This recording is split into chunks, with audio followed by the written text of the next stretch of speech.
Sorry, Tony. You know I wouldn't do this if I had any other choice. But he's my friend. So was I. Jarvis, unfriend Captain America. Right away, sir. Hurts, doesn't it? Ow, ow, ow, ow, ow, ow, ow. Wait, 2 against 1 is totally unfair. That's better. Okay, come at me, first Avenger. What? Okay, we're choosing teams for Civil War, and I choose my BFF, War Machine. Bad boys for life, huh, Tony? Damn it, I was gonna choose War Machine. Fine, well then I guess I have to choose my friend, Falcon. Thanks, man, I appreciate it. Shut up, all you can do is fly. Vision can fly, but he's also got kick-ass powers. I choose Vision. Damn it! That was gonna be my next pick. Thank you for your confidence, sirs. Alright, well I choose Scarlet Witch. Yeah, you want to talk about powers? Da, you have chosen well, Mr. Rochas. I prefer to be called Captain. But I do not practice violence against humans. What? Ever since my parents were killed. Oh, screw your parents! We gotta win this bitch! I choose Spider-Man. What? I didn't even see Spider-Man!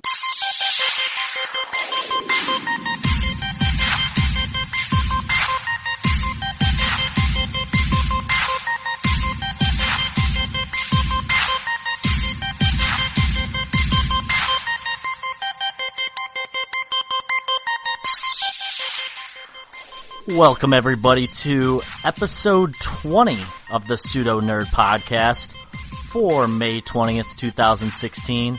I am your podcast host, Josh Kiser, and joining me today are the usual suspects, Mr. Josh Haddix. That's great energy, Kiser. That's great energy you're bringing to the show. I like it.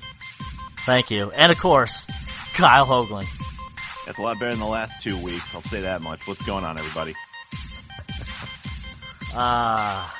Just enjoying being home for about 12 hours and being able to record this in the old home studio as opposed to shitty internet at a hotel in the middle of nowhere, Indiana, or the middle of nowhere, Michigan. So it does feel good to be back home. And my lack of audio editing skills thanks you for that as well. Last 2 weeks have been very interesting as far as being able to keep everything together because we have to record everybody's audio separately because there was no way that we were going to be able to have a Skype conversation and keep the quality going. Where are you going, by the way, in 12 hours? I'm off to Chicago for like 6 or 7 days for a trade show. Oh, nice. Take some pictures. See if you can find Jason's lookalike for nobody that knows who Jason is that's listening. Or probably everybody probably knows who Jason is, knowing how many people listen to this podcast.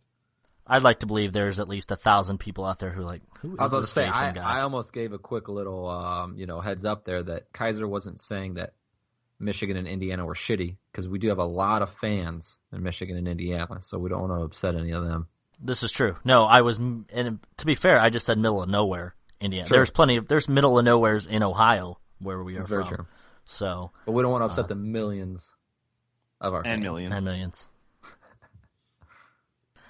So, also a heads up to our PMPers out there today. As we discuss, which coming up today's podcast will be our Civil War, Captain America 3 Civil War review, actually. There are going to be spoilers, but there's probably going to be some distraction on my end because I am currently watching the Cavs playoff game, so the show must go on. We must record, but I'm also going to go ahead and watch that as well. It's kind of like watching the Globetrotters take on the Senators? The Washington Senators? I thought it was like the Generals or something. Yeah, it's the Generals. Okay, yeah, the Generals. One of those. There are Senators in Washington, but they're not a basketball team. Isn't it the hockey team? I have no idea. Dude, no, that's the Ottawa Senators. He was literally making a political joke. See, I'm not good about catching these jokes, man. I'll tell you what. No, you're not. Well, I'll tell you what. And apparently you're not good about knowing sports teams in Washington either, so. You didn't know, says the guy who named a ultimate Frisbee team in San Diego a couple months ago. Oh, are we talking about women's basketball now? I was talking about sports here.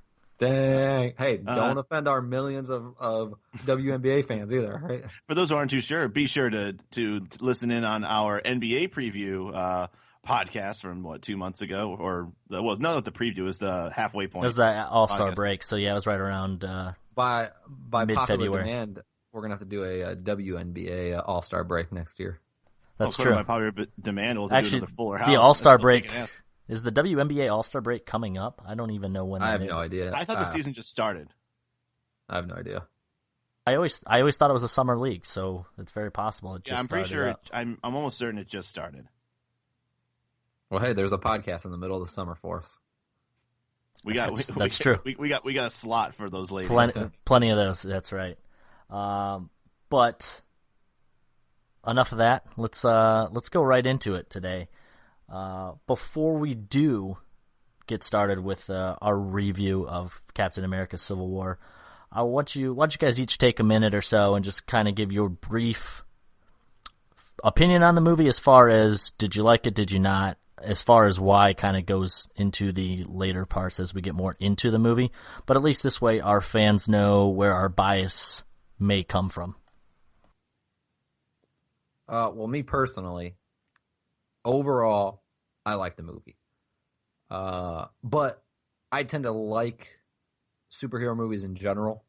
So, that take that with a grain of salt. There were some things that I didn't like. And to be fair, that might have been like we were talking about in our Batman vs Superman review. It might have been some like self expectations I put on the movie that weren't warranted. So I can't hold that against the movie.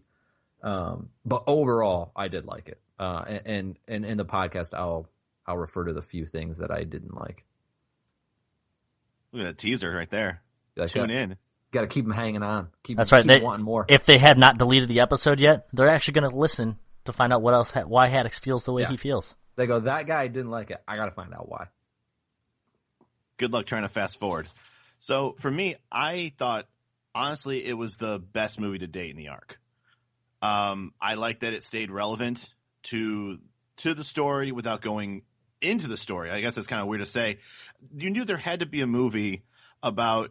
Obviously, yes, they saved the world a couple of times, but there's a lot of collateral damage to it, and I'm glad that they made a movie where it was realistic. Of, I know their actions help save millions, but their actions and millions inactions caused the death of a lot of people, and it was a good time to do it because you don't want to have that kind of storyline once the Infinity War starts. So if you're going to do that and also start bridging all the rest of the characters together and start beginning that process, this was the perfect movie to do that. All right, fair enough, and we'll discuss that more as we get into the movie. As for me, I really enjoyed it. I haven't decided where it's going to sit in my top 3 for Marvel movies, but it's right there with Avengers, Iron Man 1, Guardians of the Galaxy. So really there's 4 movies, but one of them's going to drop out of that top 3. For me, it was the Dark Knight of the Marvel cinema universe. And when I say that, do I mean it was as good as Dark Knight? No, because it wasn't. But I feel like it is one of those. It's the movie I would show a non-Marvel fan to have them, if they knew nothing about the overlying story, they could get enough out of that movie just to know the characters and kind of see the action and things like that. And I really enjoyed the movie as a whole. But as far as the characters themselves go, they introduce a few new characters to the movie, to the universe. And unlike Batman vs. Superman, and maybe you guys would disagree with this, I felt like the introduction of these characters felt more like how they introduced Wonder Woman in Batman vs. Superman as opposed to the rest of the Justice League, where it was more organic to the story. And that starts with Spider-Man for me. Obviously, he's the big name coming over. You weren't sure he was ever going to be in this universe because Sony owning the rights to him. Of course, they worked out a deal after the last Amazing Spider-Man and sort of set up for a new Spider-Man movie going forward, which they already announced, and they actually tease it in the post-credit trailer, or whatever you want to call the post-credit teaser. And the guy who plays him, Tom Holland, young kid. I mean, this is the youngest Spider-Man we've had to date. he's actually like a kid. He almost looks too young. But he's the typical high school kind of guy. And I think they nailed the Spider-Man character. What I always loved about Spider-Man, and which I thought Andrew Garfield's character was going towards, is he's kind of witty, he's smart, but then he like talks a lot. He makes comments, he makes jokes. He's very Deadpoolish, but on a much more like laid back, light-hearted sort of humor. And he's kind of socially awkward because when you're young and you're really, really intelligent. I guess one of the things that kind of takes that back seat a little bit is your social skills, and you can tell with him he bumbles a lot, and he talks. He'd be perfect on this podcast with us. Absolutely. That was a good one, guys. Thank you. But no, so I really thought they did well with the character. I'm looking forward kind of to this new Spider-Man movie, mainly because I'm curious to see what Marvel does with it. But I really liked it. I really liked him, and I thought they did just enough to showcase his talents, give a little bit of a backstory, and then that was it. And they were done and over with him. They didn't force it too much into the movie, and it was a nice introduction to him to set up for a future movie. I was going to say, I enjoyed that Marvel realized that they did the, original Spider-Man movies, the 3 of them. Then they, tried to do the Amazing Spider-Man. They did 2 of those. So we don't need an origin story in a sense. It's like how they brought Batman into Batman vs Superman. The fucking origin story by this point. So we don't. So the first time you see Spider-Man, well, I guess technically you see him as Peter Parker, but he's already Spider-Man in a sense. And that was good. I think that helped. That helped introduce him easier. Made the flow a lot better, like you were saying. Yeah, definitely. But we won't harp on him too long. You guys know Spider-Man, and if you don't, this to me, Spider-Man was always one of my favorite comic book characters. I watched the cartoons back in the 90s, and this to me feels closest to that kind of character. Agreed. And I thought Garfield was going towards that direction, and I think Tom Holland is going to take it even further, and they're going to do a better job with him. And then a quick side note, Aunt May, kind of sexy, right? That's something I can't get used to. I first thought when I first saw her, I'm like, well, so who is that? I mean, he's a young Spider-Man, so it's a young Aunt May, right? Well, that's right. I think the whole point was even the Amazing Spider-Man. I mean, he was in high school, and obviously, I mean, Sally Field, she's old. She's not. I don't know the actress's name, but from the original 3 Spider-Men. That's an old lady. She was a lot. Well, he was out of. Well, I guess he was in. No, he was like a senior, I think, when the first one came out. She was just a real old person. I think it's just a good take. I think it's a different take on things. Make it a little bit younger, a little bit more hip. I'm just glad he's not mopey. That was the one thing I had a problem with. Was I feel like both the Amazing Spider-Man and the original trilogy, there were some quirky, some things like that where it was kind of silly, but after a while it got really, I wouldn't say dark, but it made Peter Parker kind of mopey. Yeah. Well, to be fair, Spider-Man 3 should never have happened, so let's ignore emo Spider-Man there. Emo Peter Parker. This Spider-Man fits the Marvel universe a lot better. Yes, he does. He's a little more lighthearted, a little humorous, that kind of thing. Yeah. He's sort of the Robert Downey Jr. for Spider-Man, like just that kind of funny character.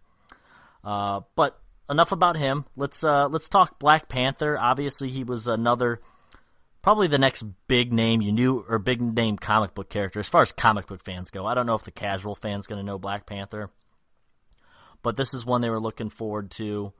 Haddix, why don't you tell me what you thought of the Black Panther character? I liked him. I thought they did a great job introducing him. Again, you have a movie packed full of Avengers, and you have to introduce this new character, so you have to give him enough screen time that you get to know him and that you get emotionally invested, especially with the whole story with his dad and everything, and him kind of taking over, being the king. So they gave him enough time, and the time that he was allotted, I think they did great with that time. So you got to really like the character. it really set up well for his solo movie that's coming out, which I don't think is the next one. It's No, I can't remember what the next movie is, but then I think it's after Doctor that. Strange is the next one. Yeah, Doctor Strange. Yeah, I think it's. Maybe it's not even after that. No, I can't remember. I thought it was Doctor Strange and Thor, and then Black Panther. It might be that might be it. That sounds right. Yeah. So I think it did a good job to set up for that. Talking to Ryan, I don't know if Ryan brought this up last week in our Marvel, future Marvel podcast, but I do think that movie will tie in greatly to the Infinity Wars as far as Black Panther's home world. And the fact that they have Bucky there. So, obviously, some things are going to go down. Yeah, so, putting Bucky there, that definitely is going to play in that story. So I think he's going to be a big character. Yeah, I thought they did a good job of introducing a brand new character that we've never seen, giving him enough screen time, making you emotionally invested in him, and showcasing his powers a little bit. Yeah. That's what I was going to hit. Was it's good. I'm glad that they gave him also the right amount of screen time to really show that he's formidable, like someone that was able to go toe to toe with both Captain America and the Winter Soldier. So that was good. I was very scared that they might downplay him just because we've already had established characters that we just don't want to just run over this new character. But no, he easily held his own. Yeah, definitely. And the last bigger character that they brought into this was actually the villain. Zemo, who is an existing villain in the comic world, but here you pretty much don't really know who he is or what his background is until like late into the movie. Really, he wasn't really shown. I mean, you saw him throughout, I guess, but you really didn't know what the motives and stuff were until it played out. But Hougie, how did you feel about Zemo as a villain? Because one thing I brought up in a previous podcast is I thought, other than Loki, the villains have been pretty weak. What were your thoughts on this villain? This movie didn't need a big villain, so I don't mind that Zemo. I mean, in the comic world, he's a much bigger player. I think he's capable of a lot more than probably what he was doing. He was an antagonizer, but he wasn't the antagonist, if that makes any sense. He was basically there to stir up the pot. He knew that he wanted the Avengers dead, and he knew that by himself he's not going to be able to do that. But he caught on to, I guess, a couple of tidbits of information where he would be able to start creating a little bit of a division within the ranks, and that would have done a whole lot more damage than anything he would be capable of doing. But that's really as far as it goes. It's not like he's not some overpowering Thanos or an otherworldly Loki or anything like that. He's just a regular guy. So you have to think of something in the form of like almost like espionage. Go in there and kind of just ruin everybody's day and have everybody take it out on each other. He's just a day ruiner, He really is. So I'm fine with it.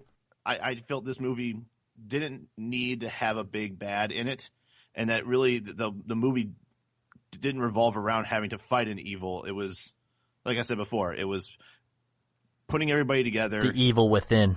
Yeah, exactly. So I when I got out of the movie the first time, I wasn't really sure whether I thought I started seeing people saying like, oh my God, he's been a great villain. And I'm like, I don't know if he is or not. And I actually was doing some more research, and I went and saw it the second time and kind of looked out more for his character because it was just one of the things I didn't focus on the first time. And there's an article from monkeysfightingrobots.com. So classic, one of the major journal publications. Yeah, dude, that's right up there, dude. That's right up there with Time Magazine. Yeah, I think so. I think they're like neck and neck. But it was written by Sulaiman Syed.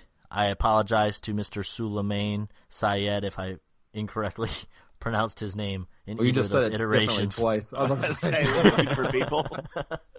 But it's interesting because he says the same thing. He watched it twice. He said the first time he thought he was another weak villain, but he said he watched it again and paid more attention to him, and he actually thinks he's one of the better villains. And one of his points, one of his like main points, and you kind of touched on it, Kyle, is Zemo's out for vengeance, but he's not. He doesn't care about world domination. He's not trying to destroy everything. He really just wants revenge against the Avengers. You know, he could call himself the Revenger. The Revenger. Right. He's not looking for world domination or blowing up the planet. He just really wants the Avengers dead, and that's all he'd really want. Right. And one thing the guy says is he thinks that less is more. Is his argument that the fact that you don't see a ton of them, you just you get little bits and parts. You see how he was obviously spending a lot of time trying to concoct this plan. It was well devised. That said, you can make the argument that the guy did a lot in a year's time. There were some coincidences that kind of happened to have to work to make everything play out, but that's a movie for you, so take it for what it is. But he ends the article by saying he's really one of the only villains who actually succeeds to a degree in his plan. I mean, at the end of the day, they don't kill each other, but they damn near kill each other. And there's a lot of the Avengers at this point are kind of in disarray. So while it's not 100%, he didn't get to the point where it was completely foolproof. He did enough to sort of kind of leave things in turmoil, and I think there's a lot to be said for that, because a lot of these villains who are trying world domination and stuff, they don't succeed, and then they get killed or they're in jail or something, and like that's it for him. So yeah, he's in jail. Yeah, they didn't end up dying, but he did some work along the way. Yeah, I agree. The fact that he semi-succeeded, like you said, and the fact that he kind of made that comment at the end of, I think, I don't remember his character's name in the movie, but Watson from Sherlock. Or Bilbo I can't think of what you're talking about. I can't remember his name in the movie. But he made that comment like, "Oh, you failed," and he's like, "But did I?" They kind of hinted at like possibly a larger plan or possibly something behind the scenes that might come out later, like after the whole Thanos thing. So I liked that. I think that was a little bit of saving grace for me as far as a villain, actually getting some screen time. So I like that. Yeah, for sure. So it'll be interesting to see how much of a role he plays in the future. They kept him alive. You got to figure that's gonna play a role, whether it's 2 movies from now, 8 movies from now. I don't think it's the last we've seen of Zemo. I agree. I mean, they might pull what's his name, Crossbones, and like the next movie, he just gets offed in the first 20 minutes of the next movie. I really thought that's Crossbones possible. was going to have a little bit more of a I don't know. That was the one thing I get kind of wrong. We'll talk about that later, but we were talking about villains, so Crossbones wasn't brought up, but he was kind of important. I wouldn't say crazy important, but he was definitely a pain in the ass. It's true. He was a hemorrhoid on the Avengers. Goddamn anus. While you have some arguments on what you didn't like about it, let's start out with what we actually did like about the movie. I think number one, something that they did well with the Avengers, and for another movie that had at least a dozen, if not more, major, at least you had a dozen heroes, plus, a handful of other characters.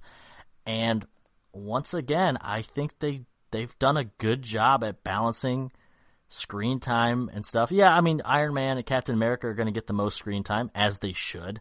Captain America, especially, this is his movie. Yeah. But there's a lot of good balance, between all the characters, especially when it comes to that fight scene.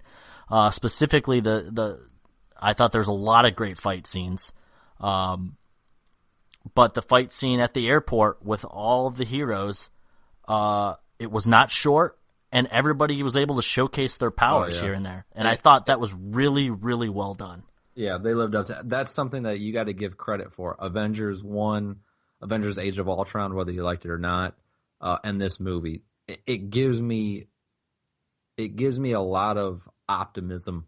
I'm very optimistic about Infinity Wars, and there's going to be a lot of heroes in those movies, and they have done amazing at that so far. I mean, and just kind of quick piggyback for those who don't realize, the directors, the Russo brothers, who did this movie, Civil War, they're doing Infinity War. So Infinity Wars, yeah. That's if they do well balanced here, you have hope that they're going to do it well in that one as well.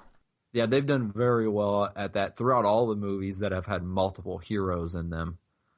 They've done a very good job at that. So yeah, that definitely makes me look forward to that. And that fight scene definitely lived up to the hype that it had kind of going into the movie. That's for sure.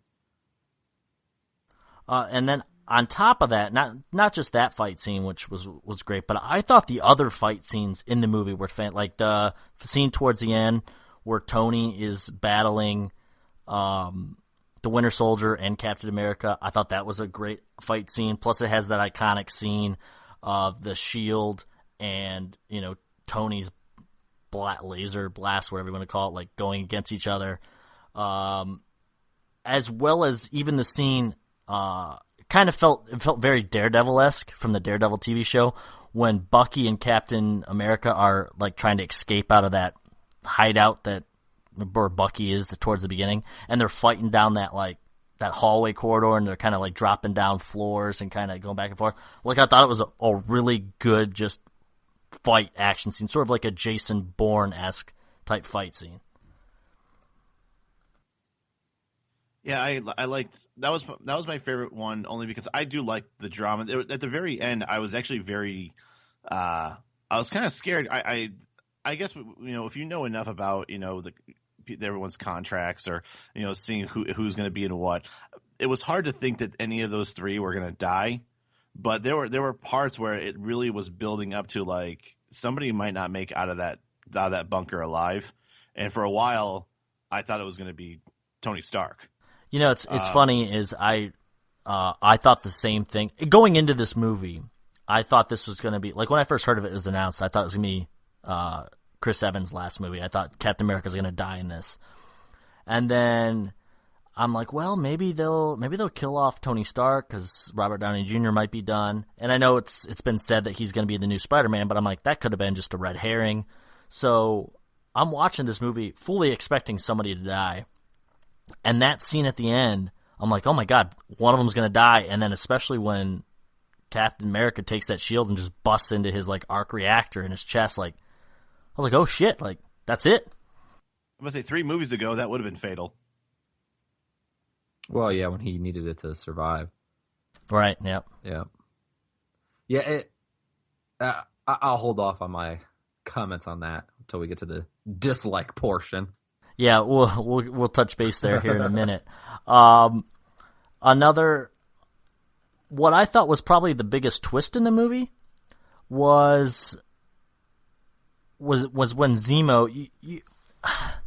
Going into this movie, you knew they were all going to battle Civil War, just like Batman vs Superman. You knew they were going to battle, but in Batman vs Superman, the trailer's ruined, which we've talked about in the past. Go back and listen to our Batman vs Superman podcast if you want to know what I'm talking about.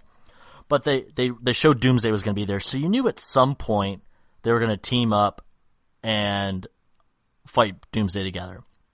In this one, going into the movie, I didn't really know Zemo was going to be a character in it. I didn't do a whole lot of. I'm sure if I did a little reading on things, I would have figured that out. But I thought it was really just going to be just this Civil War and then this turmoil with Bucky. And you start to see this villain in there and this backstory, and all of a sudden there's more than one Winter Soldier, and he's going to try to get all these Winter Soldiers together. So you're thinking, oh, here's what's going to happen. They're going to fight for a little bit, then they're all going to realize, like, oh, hey, shit, this guy just brought out all these Winter Soldiers. Let's team up and destroy the Winter Soldiers. Well, then in the twist at the end is Zemo kills all those Winter Soldiers. It's like, nope, I just wanted to bring you guys here for the big reveal to let you know that the Winter Soldier killed Tony Stark's parents, and that he just really wanted to tear things apart between the Avengers. And to me, that was, I did not see it coming. I thought the whole thing I didn't see coming. And I thought it was a very well done twist in the story. Something not cliched like the Batman vs Superman arc there was. And not just cliche, but just we already knew. Like we had a pretty good idea what the hell how it was gonna end, just because of how much they already revealed. So yeah, it was good that they kept a lot of the story under wraps. I mean, we knew for the most part that Iron Man and Captain America were going to come to blows, and they were going to have their own little, the corporate the corporate Avengers versus the Union Avengers. And that's a wrestling shout out that maybe two listeners. The corporate ministry, yeah. Hey man, anytime I get a chance to give the props to the old Union, you got to do it. You got to do it. Absolutely. So that of course leads to that fight scene with Bucky and Tony and Steve. And this guy speaking to him in first name basis, like he's just got a little hot tub with him. Good old Steve, Let's just say I'm on a first name basis with those guys. All right. This guy's an honorary member of the Avengers. I think I've done my part. I do understand though why. I think most reviews that I've listened to for this movie, I don't think anyone calls the Winter Soldier Bucky. There's just something about the name Bucky that does not, instill any fear or badassitude. So the Winter Soldier seems to be the accepted one, unless you partied a frat house apparently like Kiser has with Bucky. Steve's not really much of a partier type. We just we go to museums together, that kind of thing. Well, he also can't get drunk. I mean, that's kind of like it's a perk and a curse. And neither can Kiser. I mean, we go to the gym together because we have similar builds. Kiser spots him, That's right. I spot him, and by that I mean I literally just watch the guy. I'm like, yep, I think you got it, Steve. I think you got it, Steve. Said nobody ever to Captain America, probably.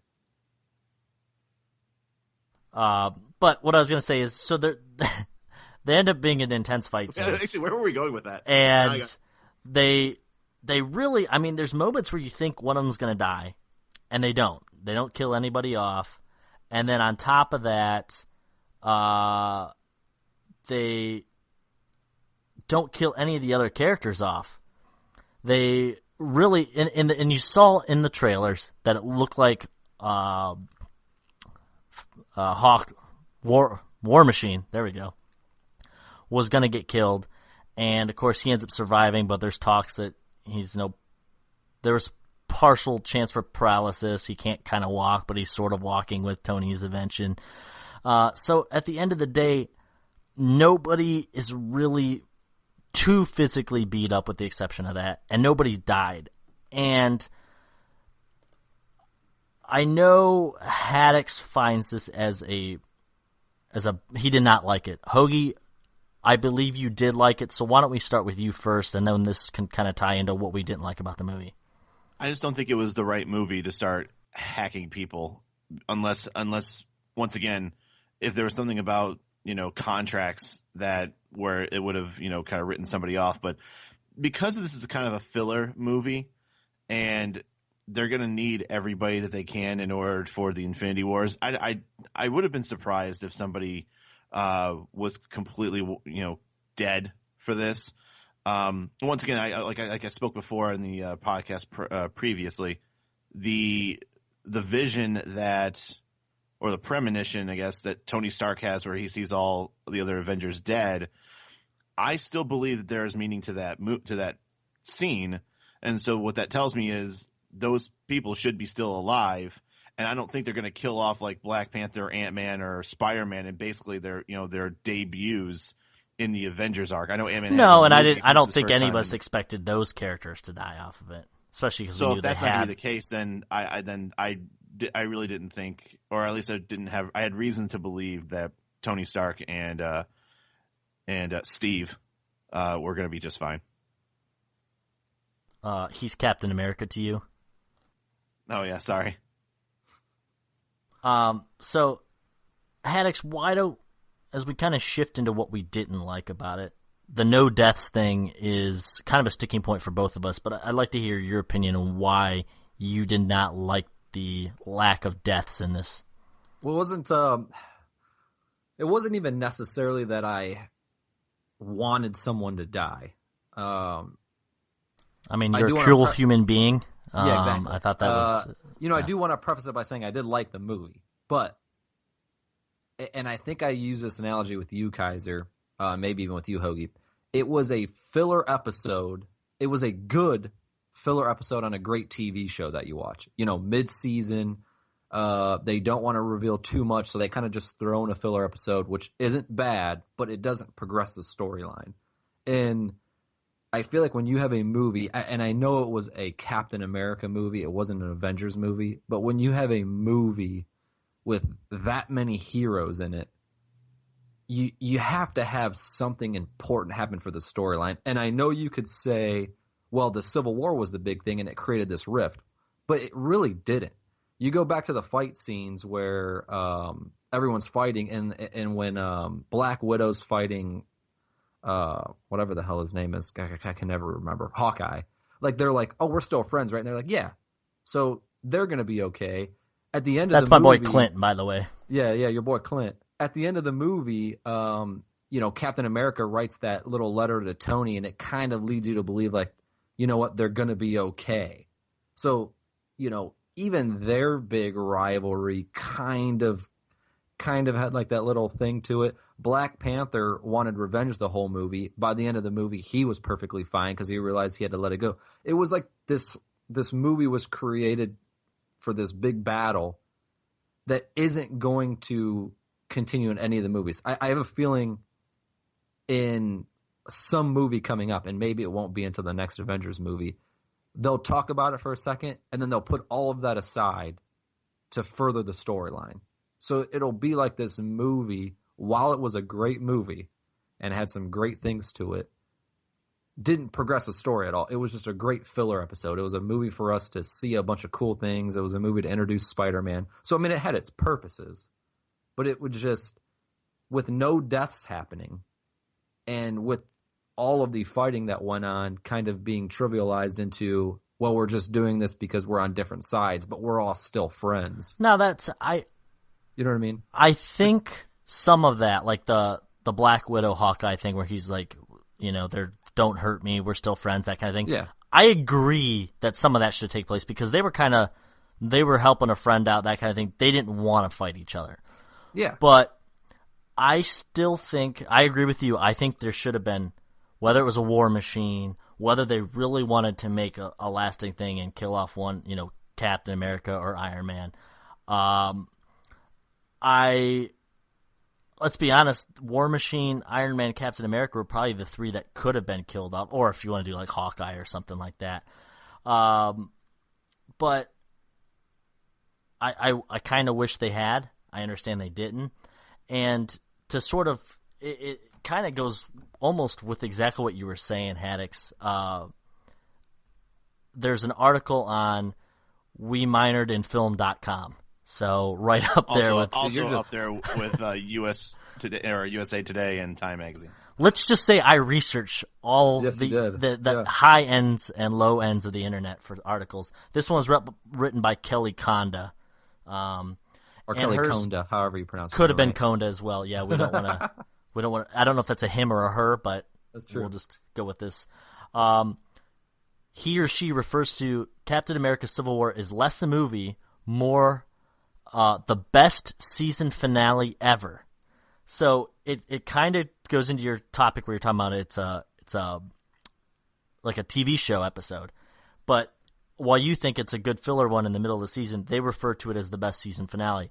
And I'll kind of just highlight what they basically say is if you picture the Marvel Cinematic Universe as a giant TV show, where it's, kind of months in between episodes, they thought that this is the big cliffhanger for a new season. It says it introduces new characters for the next season, which will be their new movies, Black Panther, Spiderman, that kind of thing. But then it goes further into saying like, let's see here. Where do we see Captain America again? He's a criminal now on the run, as well as Ant-Man, Hawkeye, Falcon, Scarlet Witch, who all were supporting his cause and are criminals as well. they figure, maybe the shit hits the fan. Tony Stark uses that phone to call him for help, but that probably won't be until Infinity War Part 1. So that's likely this is the last we'll see Captain America until then. They want to know, when do we see the next stage of Scarlet Witch and Vision's developing relationship? They want to know if this is one of Marvel Cinematic Universe's potential romances of the moment, when will we see it consummated? So they think that those two are getting together at some point. Which I they don't do know. in the comics, like Ryan was saying. So. Right. And then they said, what does that mean for Ant-Man and the Wasp? Because obviously Scott Lang is now a wanted criminal, but that movie takes place before Infinity War, so something has to get resolved there. And then, they kind of they talk about what will the conflict be in Black Panther with Winter Soldier. They talk about, now that Tony Stark is on the outs with Pepper Potts, is his flirting with Aunt May an option for those two to get together? That may or may not happen, right? Aunt May or may not. That was me, guys, not Kelly Conda there. I just want to let you know. Just know the humor comes the Pulitzer here. Prize winning writer. Right. Kelly Conda doesn't have the humor that I do, but we'll let him or her slide there. Then they talk about, what became of Black Widow. They're basically asking all the questions like, where are these characters going? And that's why it's a good finale. It's a good movie. I definitely see the analogy there, and I guess I agree with it to an extent. I guess in my mind, since Thanos got introduced basically in the beginning of all this, not necessarily, he didn't get introduced in Iron Man, but basically in the beginning of the Avengers, like that to me is the finale we're all waiting for. So when this movie happens where it did, and if this was a Captain America movie and it was just Captain America in it and there was some storyline, no qualms whatsoever. But when you introduce so many characters into a movie and nothing real major happens, again, it's just kind of to me, a really, really good filler episode. So, but did you really expect in that fight for anybody to really die? I mean, I even when Don Cheadle, nose dive into the ground. Well, even Rhodes was that? Hold on, Rhodes is War Machine? Yeah, okay.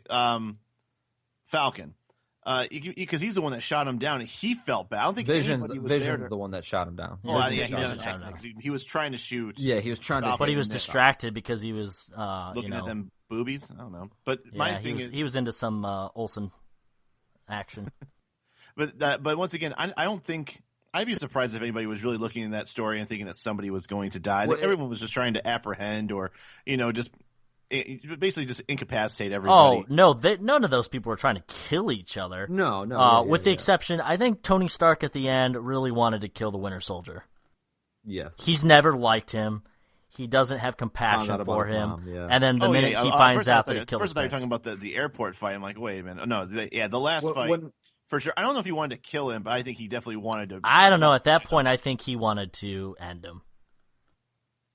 And as far as the death in the movie, I'm not sure where I would have wanted it to take place. And it didn't even necessarily need to be a death. Just something big had to happen, I feel. And nothing did. So at the end of the day, you can say, like, us fighting each other caused some sort of caused this. issue. And it did not do that. You're right. I mean, at best, maybe War Machine can't walk, but if he gets in that suit, he's not going to need to. You can just tell that that's not going to become a role. Easy. And to be honest, how much have you cared about War Machine in any of these movies? And it's surprising that they didn't kill him. And I don't know War Machine's like origin or comic book story because he's definitely that kind of a minor character. But they could have killed him there, made it real emotional because, I mean, I like Don Cheadle and the War Machine character has been cool, but that's a character that could easily be replaced.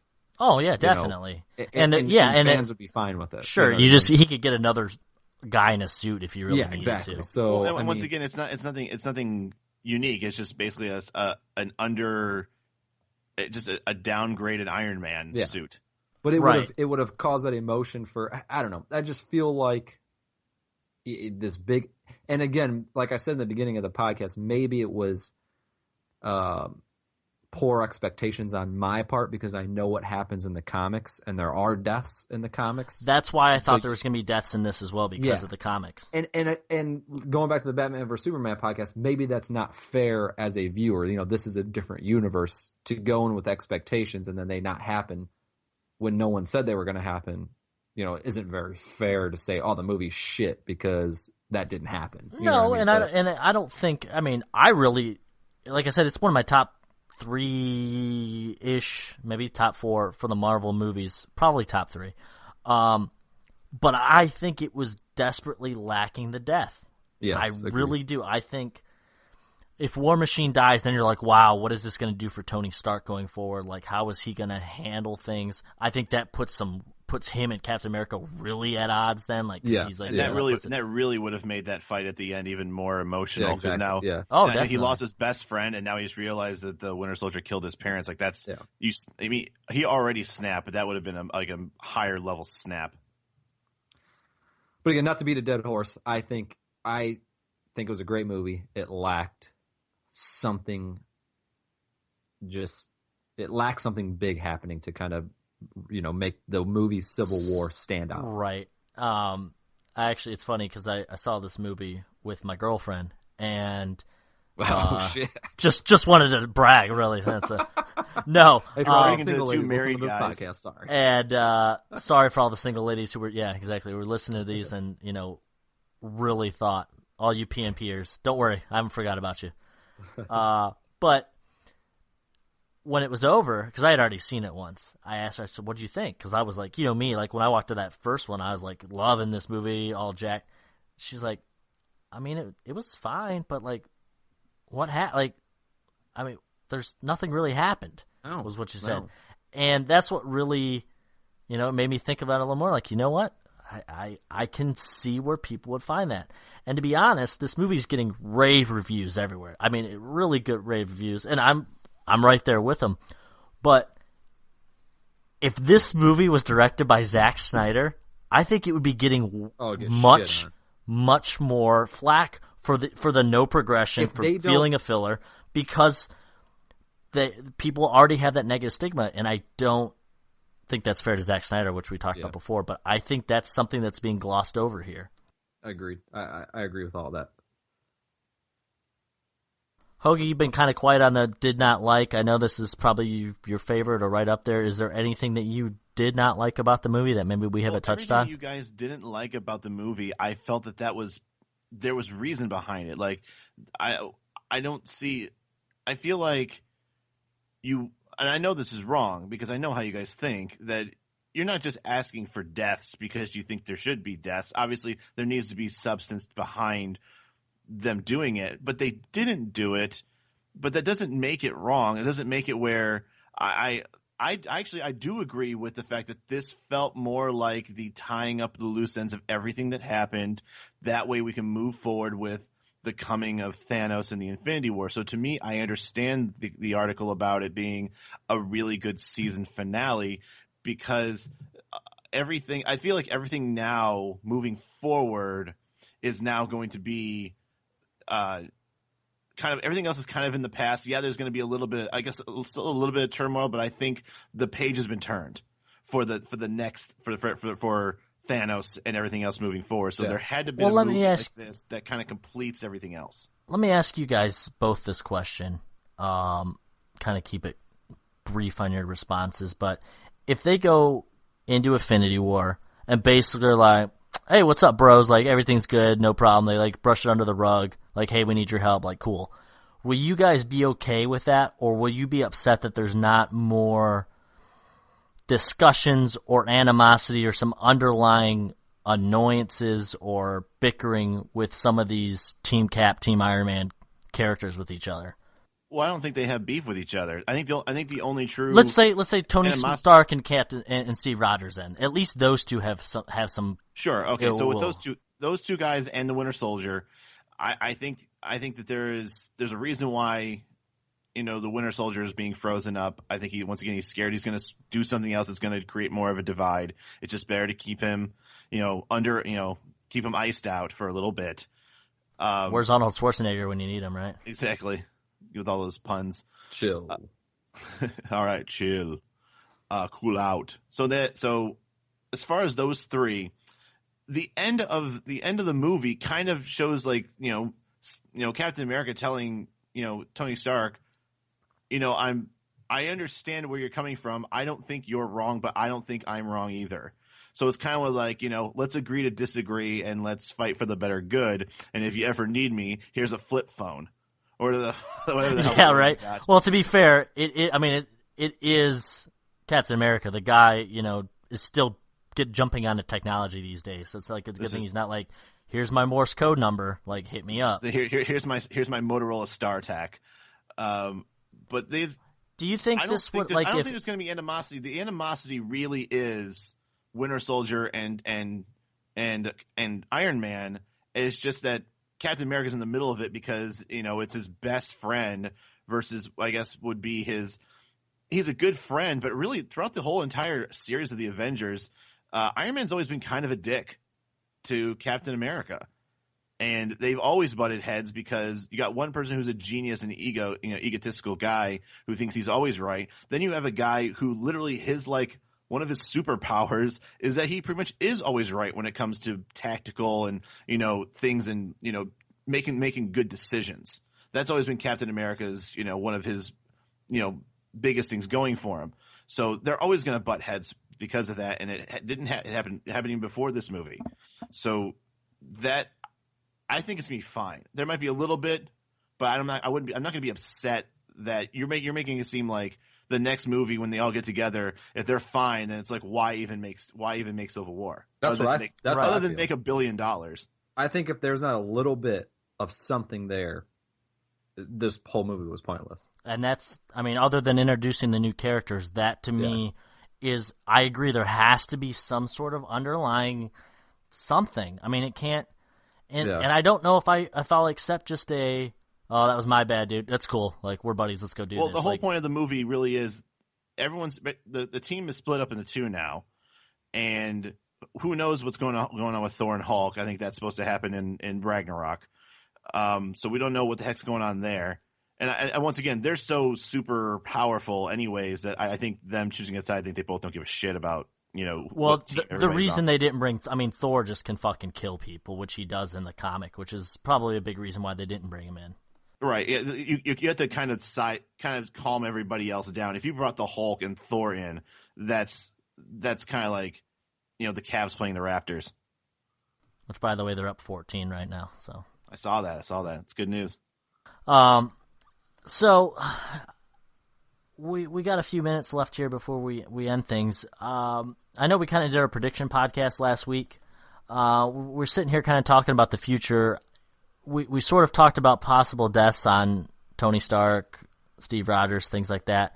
Haddix, I think you looked up some of the contract information on some of these guys. Like, do you want to talk briefly on that and where you think maybe are they going to get renewed or where you kind of see this all falling out for them? Yeah, I think the big two that are we probably would do justice to talk about would be Chris Evans and Robert Downey Jr. Like we talked last week, I think Robert Downey Jr., I think he loves the character so much, and as long as looks good enough, I think I could see him maybe just going movie to movie, because I think technically his contract is up, although he agreed to be in Spider-Man Homecoming. I was going to say, I feel like Iron Man 4. He's under contract for Spider-Man at this point. Yeah, so I could see him, and I think he's on board for the Avengers movies as well. But I could see him going movie to movie after that, just because he is the guy, he's the character. Chris Evans, however, is only set for one Avengers movie, and there's going to be two. So you wonder if that's his death? So whether he dies in the first one or I don't know how they do this because he only has one more movie. Which is why I thought they were going to kill him in this movie. It's possible he could always sign on. Yeah, they leave him up in the air and he signs on for the second one, but yeah. So he's got one movie. I don't see, out of everyone, I don't see him doing more movies except for maybe the second Avengers movie. If they're like, hey, we really want to do this a certain way, can you do the second Avengers movie? And I could see him like, yeah, okay, that'll be my ending or whatever. That's what I see happening. Think let's say by the end of Infinity Wars, both of them are done with their contracts. Do you think they reprise those characters, or do you think they kind of leave them out of the universe? I think our boy Bucky takes over as which happens in the comics. I think he takes over as Captain America. He's got fucking like 6 movies left on his contract or something. He signed on for 9 movies and he's been in 2 of them. So, it's got to be pretty nice, right, to have that kind of you get a role like that where you sign up for that many. Like, good for you. You're making bank. Yeah. So I think when Chris Evans is done, he becomes the Captain America role. He fills that role. I don't know what happens with. We kind of talked about it last week, so I mean, for anyone who's interested, they can listen last week. I'm not sure what they do with. Nice job selling last week's podcast. I don't think they. It's like 4 podcasts. I don't think they refill his role right away. So if he's done for sure, but I'm not. Who knows? Who knows what they do with Robert Downey? How long was Spider-Man 3 and the first Amazing Spider-Man? Like, what was the bridge between those 2 movies? I think it was the Manhattan Bridge. But. Nice. Jesus. That was. I think people were okay with that because Spider-Man 3 was so bad. Yeah, they really needed a fresh thing.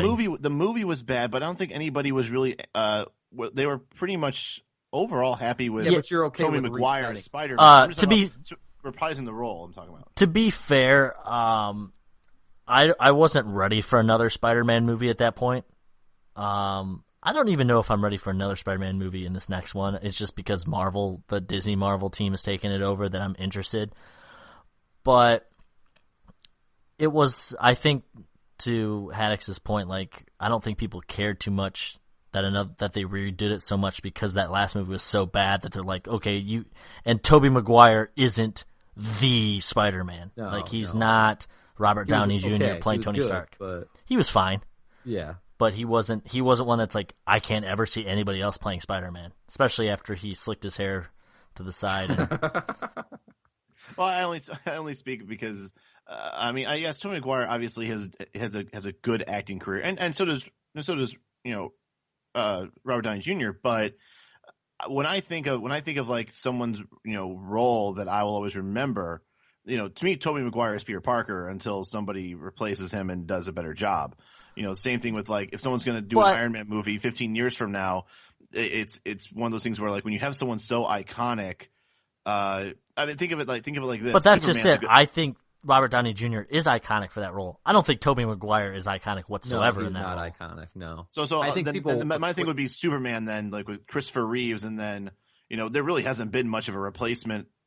Really, I mean, I'll argue that I think Henry Cavill is the best Superman, but that's another argument for another day. But once again, would you consider him more iconic at this point than Christopher Not Reeve? iconic, but I think Christopher Reeve has this whole persona behind Superman because he wasn't the first Superman, but he was the first movie Superman, and then of course, the paralysis probably helped his cause in that role. But to be fair, like people were always comparing you to Christopher Reeve. They will always compare if there's another Tony Stark to Robert Downey Jr. I don't think people are going to really like compare Tom Holland to Andrew Garfield and Tobey Maguire other than saying like, yeah, he's a much better Spider-Man than them, but they're not going to say like, God, I don't know if he can fill those Tobey Maguire shoes. Yeah, I agree. And that's about all I got to say about that. And that's the bottom line, because Kiser said so. Now I'm done. So now that we've all said our finishing lines, feel free, PN Peers, to reach out to us on Twitter or Facebook or anything like that. pseudonerdpod.com. Let us know what you thought about Civil War. And next week we are going to give our top lists of some sort with the Disney Marvel Universe. We're not entirely sure what our lists are, but those will get teased as the week goes on. So look forward to that as we wrap things up for the Disney Marvel Universe for now. But from the set of Winter Soldier to the set of Ant-Man, I am Josh Kiser. He is Josh Haddix. He is Kyle Hoagland. We will see you PMPers next week. Have a good Friday. See you later.